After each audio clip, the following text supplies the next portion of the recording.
The morning sun cast long shadows across the cobblestone courtyard of Windsor Castle as Sergeant Major James Harrison adjusted his red tunic and checked his ceremonial sword one final time. 23 years of service to the crown had taught him that every detail mattered, especially on days when the royal family was in residence. James had joined the Queen's Guard as a young man of 19, fresh from military training and filled with dreams of serving his country with honor. His father had been a guardsman before him, and his grandfather before that. The Harrison family had protected British royalty for 3 generations, and James carried that legacy like a sacred trust. Standing at attention outside the castle's main entrance, James remembered his first day in the scarlet uniform. The weight of tradition had felt overwhelming then, but now it was as natural as breathing. He knew every protocol, every rule, every procedure that governed his duties. The Queen's Guard was more than a job. It was a calling that demanded absolute loyalty and unwavering discipline. The castle was bustling with activity that particular Tuesday morning in March. Queen Elizabeth II was hosting a private meeting with Commonwealth representatives, and security was at its highest level. James watched as various officials and dignitaries passed through the checkpoints, each one properly vetted and cleared according to strict procedures. As the clock tower chimed 10 o'clock, James noticed a familiar figure approaching from the east wing. Camilla, the Duchess of Cornwall, walked briskly across the courtyard, her designer heels clicking against the ancient stones. She was accompanied by 2 ladies-in-waiting and appeared to be heading toward the restricted area where the Queen's private apartments were located. James had encountered the Duchess many times during his years of service. She was generally polite to the staff, though she had a reputation for being somewhat demanding when things didn't go according to her wishes. The other guards often shared stories about her particular preferences and occasional outbursts when protocols inconvenienced her schedule. On this morning, however, something seemed different. Camilla's usual composed demeanor appeared strained, and her pace was more hurried than usual. As she approached the security checkpoint leading to the Queen's private quarters, James stepped forward to perform his standard duties. "Good morning, Your Royal Highness," James said, offering a respectful nod while maintaining his professional stance. "I'll need to verify your clearance for the private wing access today." The Duchess stopped abruptly, her eyebrows raising in surprise and irritation. "Excuse me?" she said, her voice carrying a sharp edge that James had never heard directed at him personally. "I believe you know exactly who I am, Sergeant."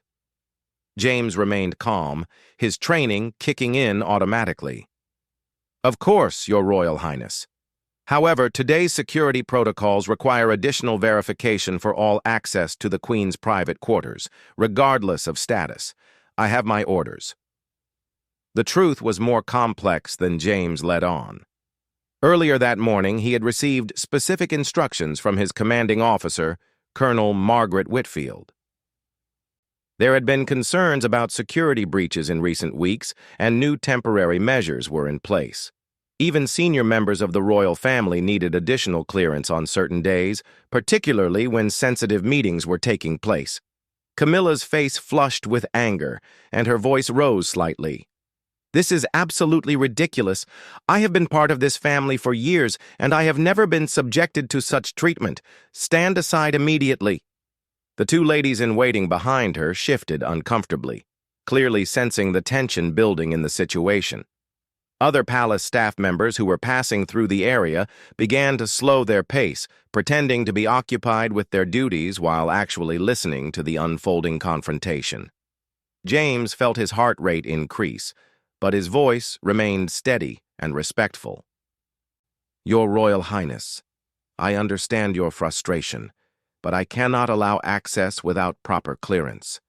These are direct orders from my superiors, and they apply to everyone today without exception."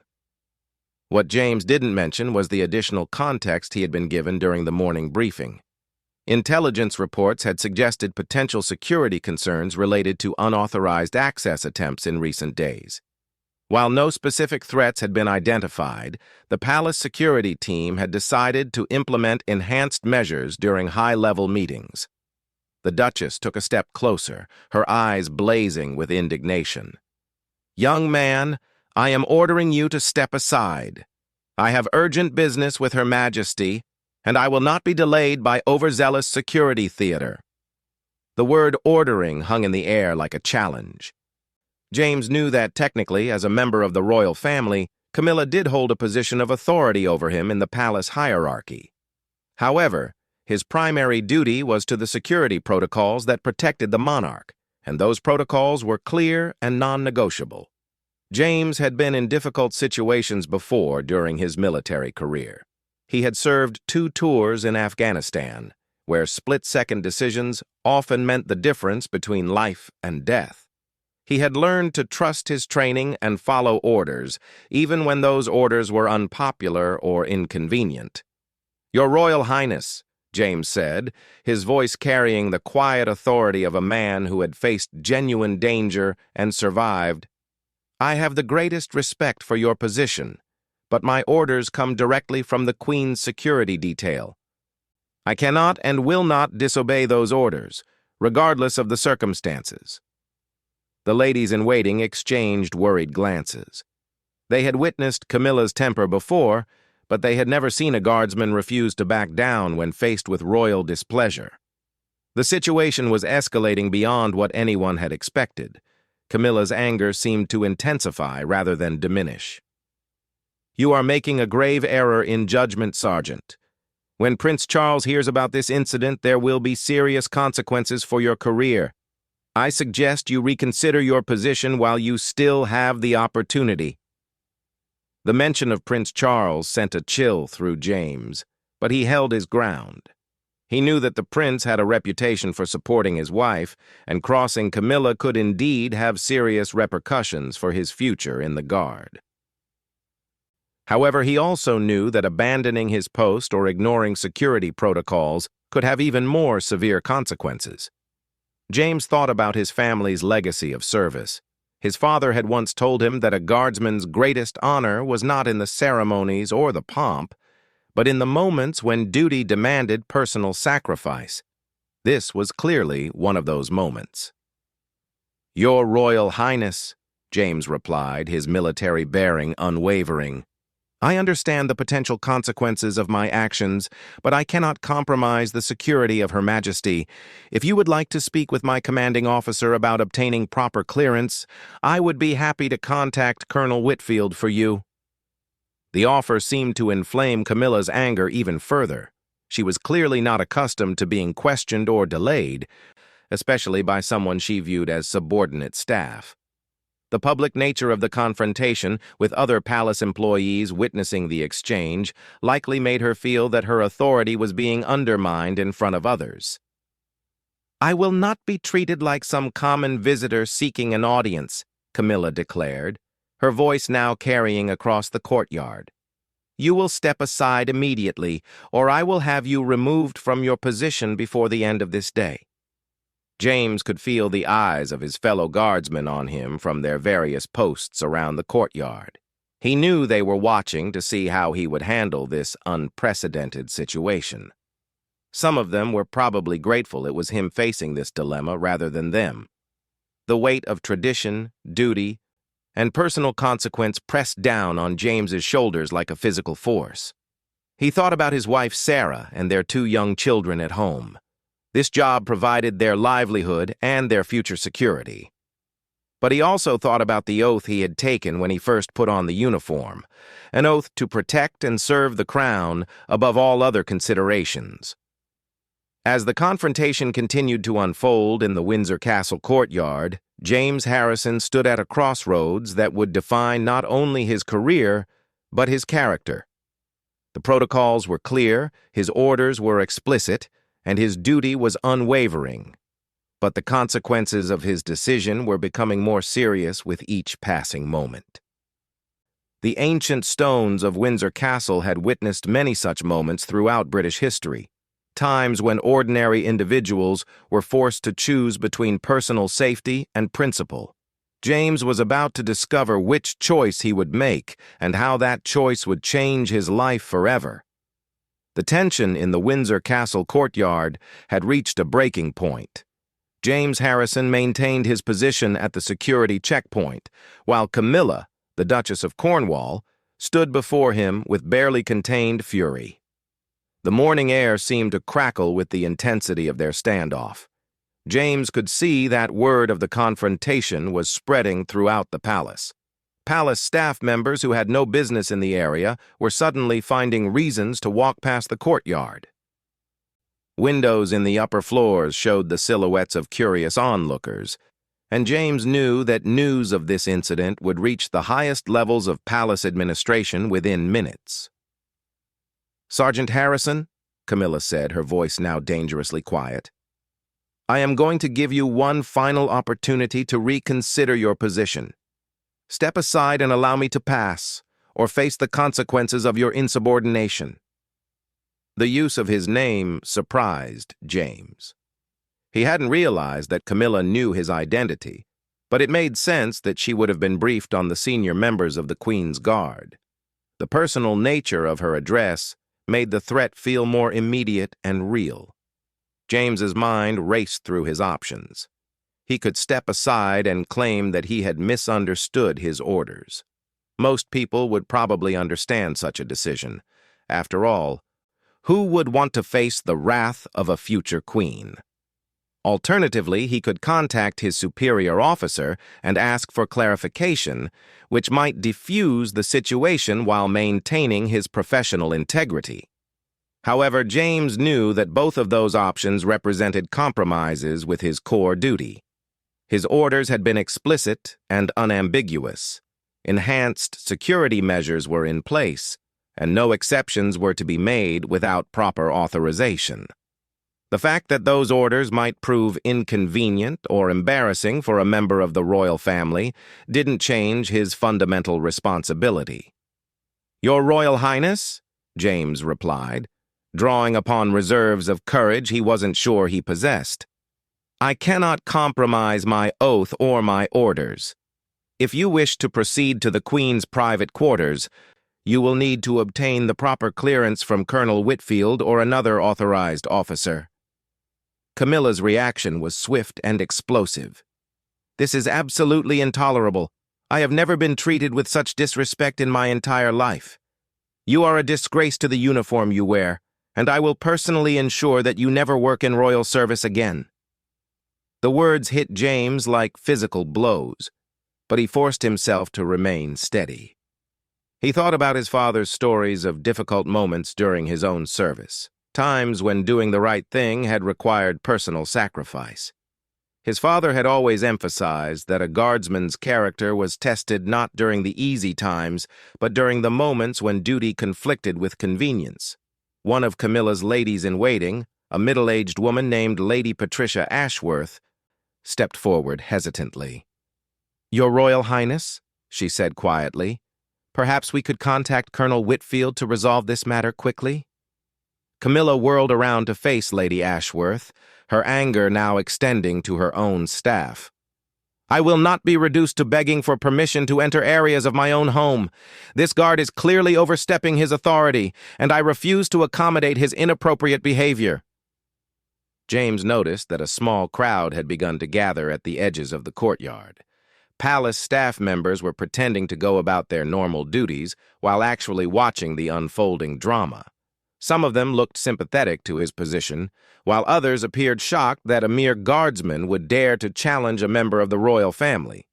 Among the observers, James spotted Corporal Michael Davies, one of his fellow guardsmen who had been on duty at a nearby post. Michael caught James's eye and gave an almost imperceptible nod of support. That small gesture meant more to James than he could have expressed, knowing that at least one of his colleagues understood the position he was in. The confrontation was interrupted by the appearance of Colonel Margaret Whitfield, who emerged from the castle's main entrance with purposeful strides. James felt a mixture of relief and apprehension as his commanding officer approached. Colonel Whitfield was known for her fairness and professionalism, but she was also deeply committed to maintaining good relations with the royal family. "Your Royal Highness," Colonel Whitfield said, offering a respectful bow to Camilla. "I understand there seems to be some confusion about today's security procedures." Camilla immediately turned her attention to the colonel, clearly expecting vindication. "Colonel Whitfield, your sergeant here has refused to allow me access to the Queen's private quarters. He claims to be following some sort of enhanced security protocol, but I suspect he is simply being obstinate and disrespectful." Colonel Whitfield looked at James, her expression unreadable. James knew that his career was probably hanging in the balance of the next few moments. If the colonel sided with Camilla and overruled his decision, it would send a clear message that royal convenience trumped security protocols. "Sergeant Harrison," Colonel Whitfield said carefully, "please explain the situation from your perspective." James straightened to his full attention posture before responding. "Ma'am, I received explicit orders this morning regarding enhanced security measures for access to Her Majesty's private quarters. These orders indicated that all individuals, regardless of status, required additional clearance during today's Commonwealth meetings. I have been following those orders exactly as given." Colonel Whitfield nodded slowly, and James thought he detected a hint of approval in her expression. "And did these orders make any exceptions for senior members of the royal family?" "No, ma'am," James replied firmly. "The orders were clear that no exceptions were to be made without proper authorization from designated security personnel." Camilla interrupted before Colonel Whitfield could respond. "This is preposterous. I have urgent business with the Queen, and I will not be delayed by bureaucratic nonsense. I demand that you order this guard to step aside immediately." The word "demand" seemed to hang in the air, creating an even more uncomfortable atmosphere. Colonel Whitfield's expression remained neutral, but James could see that she was carefully considering her response. This was clearly a situation that went beyond normal palace protocol, and the wrong decision could have significant political ramifications. "Your Royal Highness," Colonel Whitfield said diplomatically, "I understand your frustration with the situation. However, I must inform you that the security measures in place today were implemented at the specific request of the Queen's private security detail due to intelligence concerns. These measures were designed to protect Her Majesty during sensitive meetings." The revelation that the enhanced security had been requested by the Queen's own security team seemed to give Camilla pause. She looked uncertain for the first time since the confrontation had begun, as if she was reconsidering the wisdom of challenging measures that had royal approval. "Are you telling me," Camilla said slowly, "that the Queen herself authorized these excessive security measures?" Colonel Whitfield chose her words carefully. "The measures were implemented by Her Majesty's security detail in consultation with intelligence services. The specific protocols were developed to address recent concerns about unauthorized access attempts." James watched this exchange with fascination and growing respect for his commanding officer. Colonel Whitfield was managing to support his position while providing Camilla with a face-saving explanation for the enhanced security measures. It was a diplomatic solution that acknowledged the legitimacy of the protocols without unnecessarily embarrassing the Duchess. However, Camilla seemed determined not to accept any explanation that didn't result in immediate access to the Queen's quarters. "I find it hard to believe that these measures were intended to apply to senior members of the royal family. Surely there must be some way to expedite my clearance." Colonel Whitfield nodded understanding. "Absolutely, Your Royal Highness. I can contact the Queen's private secretary immediately to obtain the necessary clearance. This should only take a few minutes." The offer of a quick resolution seemed reasonable to everyone present except Camilla, who appeared to view any delay as an unacceptable compromise of her authority. "A few minutes?" she repeated incredulously. "I should not have to wait even a few seconds for permission to see my own family member." James realized that this confrontation had moved beyond the practical issue of security protocols. It had become a test of authority and respect, with Camilla feeling that her position within the royal hierarchy was being challenged. For her, backing down now would represent a significant loss of face in front of the palace staff. The standoff continued as Colonel Whitfield attempted to find a solution that would satisfy all parties. James remained at his post, knowing that his duty was clear regardless of the political implications. The ancient courtyard of Windsor Castle continued to witness a drama that would be remembered and discussed for years to come. As the morning sun climbed higher in the sky, casting shorter shadows across the cobblestones, the confrontation between duty and authority reached its climax. James Harrison, a simple guardsman from a family of soldiers, found himself at the center of a conflict that would test the very foundations of royal protocol and personal integrity. The tense standoff in Windsor Castle's courtyard was about to reach its conclusion when an unexpected figure emerged from the castle's private entrance.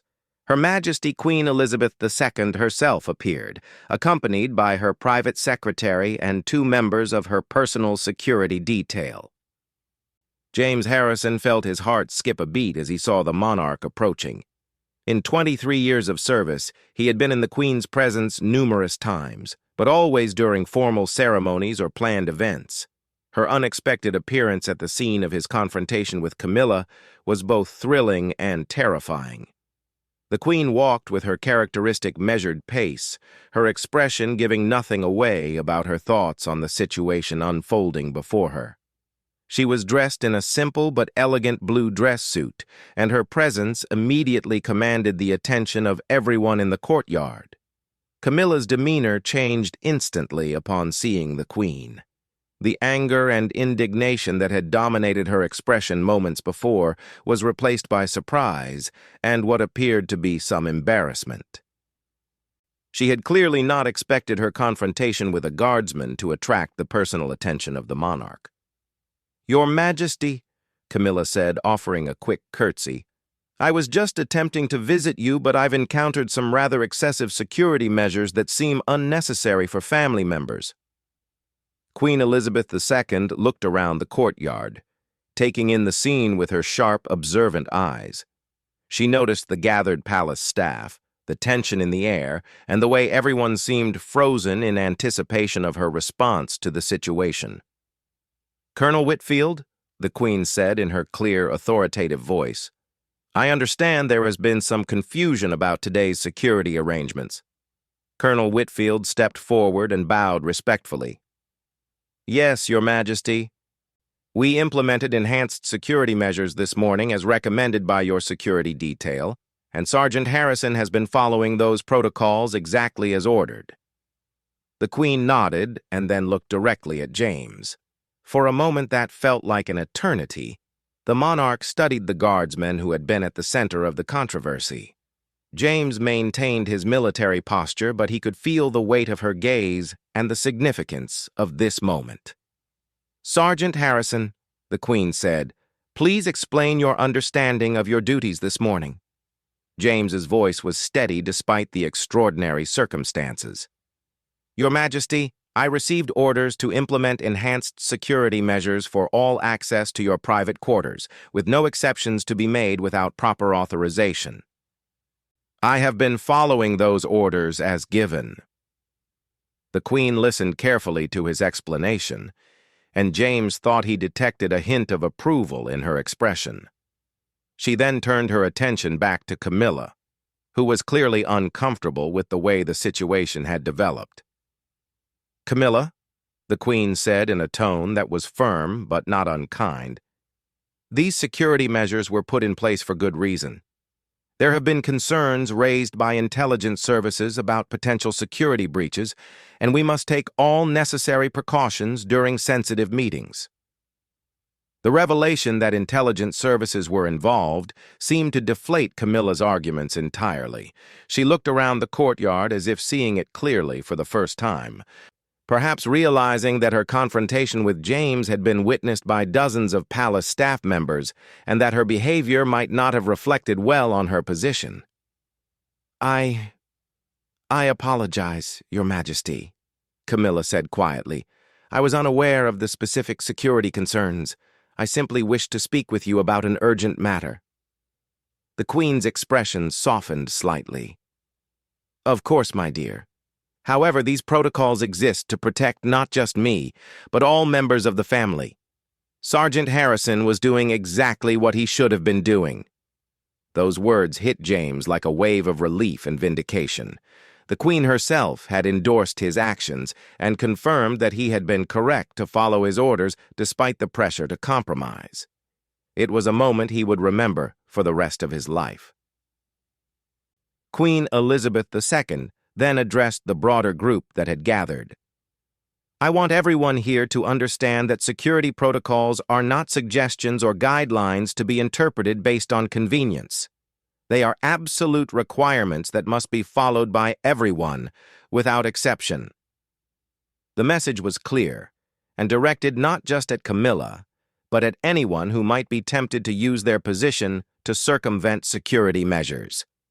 The Queen was establishing a precedent that duty and protocol took precedence over personal preference or assumed privilege. Sergeant Harrison, the Queen continued, turning back to James, you have demonstrated exactly the kind of dedication and integrity that we expect from the Queen's Guard. Your commitment to your duty, even under difficult circumstances, reflects great credit on your service and your family's tradition of protecting the crown. James felt a surge of pride and emotion that threatened to overwhelm his professional composure. The recognition from the monarch herself was more valuable than any medal or promotion could have been. His father and grandfather would have been incredibly proud to know that their family's legacy of service had been personally acknowledged by the Queen. Colonel Whitfield stepped forward. Your Majesty, if I may, I would like to commend Sergeant Harrison's conduct throughout this incident. He maintained his professionalism and followed orders exactly as he should have, despite considerable pressure to do otherwise. The Queen nodded approvingly. Indeed. This incident serves as an excellent example of why we have protocols and why they must be respected by everyone. Camilla, who had remained quiet during these exchanges, finally spoke again. Sergeant Harrison, I owe you an apology. I allowed my frustration with the situation to override my better judgment. You were simply doing your duty, and I should not have attempted to pressure you to abandon it. The apology was unexpected and seemed genuine. James appreciated the gesture, though he suspected it was motivated as much by the Queen's presence as by any real change of heart. Nevertheless, it represented a resolution to the confrontation that preserved everyone's dignity. Thank you, Your Royal Highness, James replied respectfully. I understand that the security measures can be frustrating, but they are necessary for everyone's protection. The Queen smiled at this diplomatic response. Well said, Sergeant. Now, Camilla, if you would like to discuss your urgent matter, perhaps we could do so through proper channels while respecting the security protocols that protect us all. As the group began to disperse, with Camilla and her ladies-in-waiting following the Queen toward the proper security checkpoint, Colonel Whitfield approached James privately. Sergeant Harrison, she said quietly, I want you to know how proud I am of your conduct today. You faced an extremely difficult situation with courage and integrity. Your actions today will be noted in your service record with the highest commendation. James thanked his commanding officer, but he was still processing the magnitude of what had just occurred. In the span of less than an hour, he had gone from facing potential dismissal to receiving personal recognition from the Queen herself. Over the following days, word of the incident spread throughout the palace and beyond. James found himself something of a celebrity among his fellow guardsmen, many of whom expressed their admiration for his courage in standing up to pressure from such a high-ranking member of the royal family. The incident also led to renewed emphasis on security training and protocols throughout the royal household. The Queen's public support of James's actions sent a clear message that security measures would be uniformly enforced, regardless of an individual's position or status. For James personally, the confrontation became a defining moment in his career and his life. He had faced a test of his character and principles under the most challenging circumstances imaginable, and he had emerged with his integrity intact and his service honored by the highest authority in the realm. Years later, when James eventually retired from active service with full honors, he would often reflect on that morning at Windsor Castle as the moment when he truly understood what it meant to serve something greater than himself. The lesson he learned, that duty and principle must sometimes come before personal comfort or convenience, became a guiding force throughout the remainder of his career. The ancient stones of Windsor Castle had witnessed another chapter in the long history of service, sacrifice, and honor that defined the British monarchy. James Harrison's name would be remembered as a guardsman who stood firm when it mattered most, proving that sometimes the greatest service comes not from grand gestures, but from the quiet courage to do what is right when no one would blame you for taking the easier path. The protocol had been tested, challenged, and ultimately upheld. In the end, duty had prevailed over pressure, and the integrity of the Queen's Guard had been preserved by a simple soldier who refused to compromise his oath no matter the cost.